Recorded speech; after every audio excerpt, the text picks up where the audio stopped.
Sorry it took so long, but we haven't met with the team about what's coming up, and tomorrow's off, and we're going on an 11-day trip, so we had to give them the itinerary and let them know what's going to be going on a little bit, but that was the cause for the delay. So, all right, anybody got anything?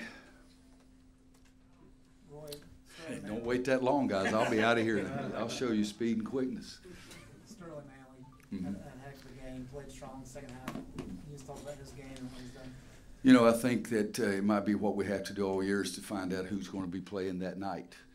Garrison was in a little more of a funk tonight than he was in the previous time, except he did go to the free throw line and made 2 free throws when it started to get close. But Sterling is long.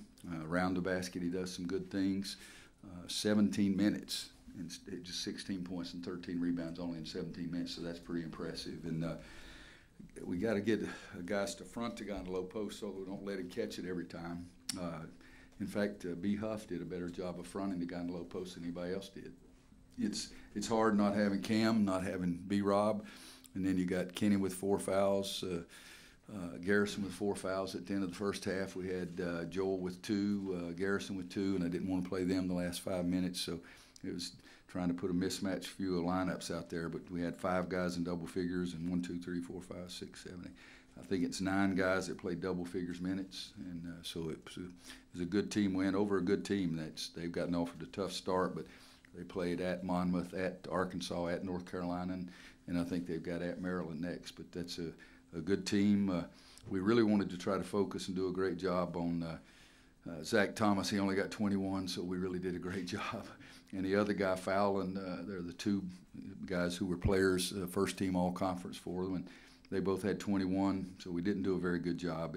We weren't nearly as good defensively as we needed to be, but we made enough plays. They cut it to 1, and I think Steve told me we made a couple of free throws.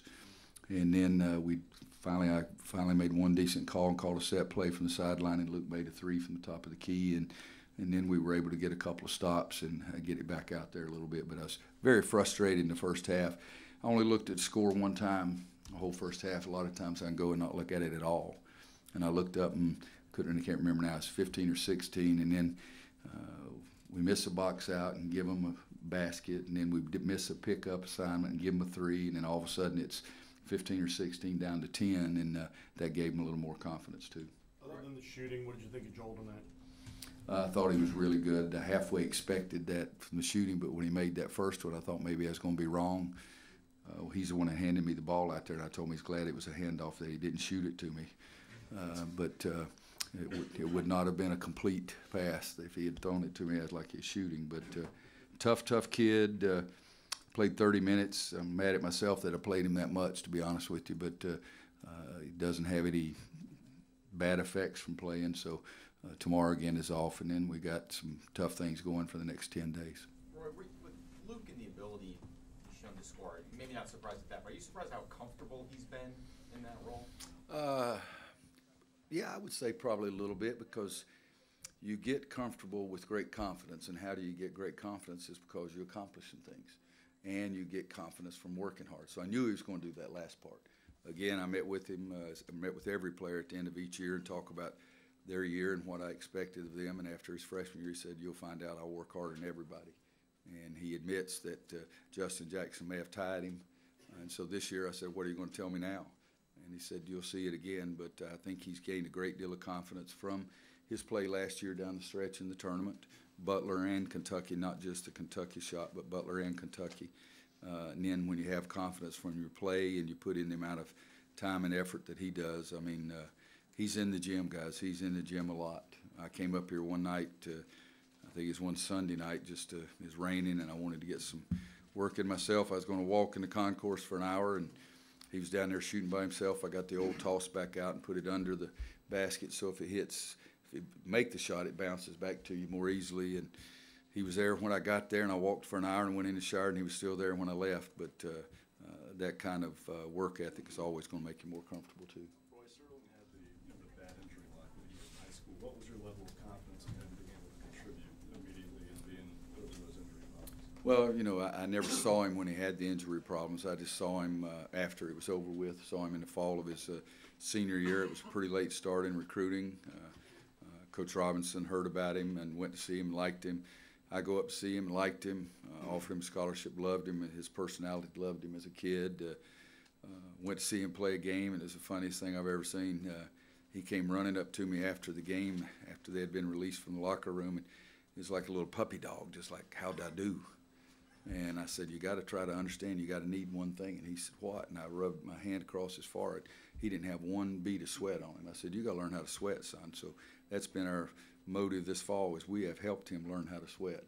And we've done a great job of that. And but I think he's playing harder. He's doing things that I think he can do, and we don't talk about that other stuff because I just don't like to talk about it. He's really been good for us. Did he pass the conditioning running drill finally? 2 of the 3.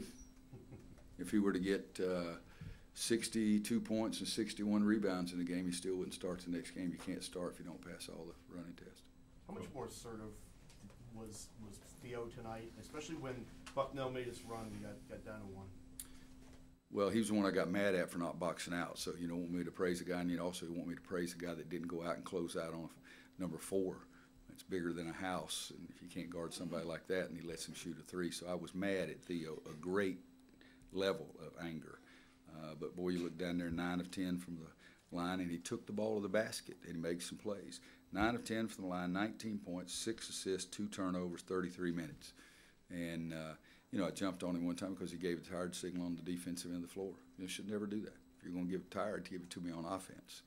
And so I chewed on him a little bit, but other than that, I thought after that point, other than no denial over there, I thought he was really something, and he made some huge baskets for us. His 19 points and the 9 free throws are career highs. Take one more for Coach. Roy, the Two news more. of Cameron Johnson's injury, how might that affect, maybe what you even envision how you would be able to play?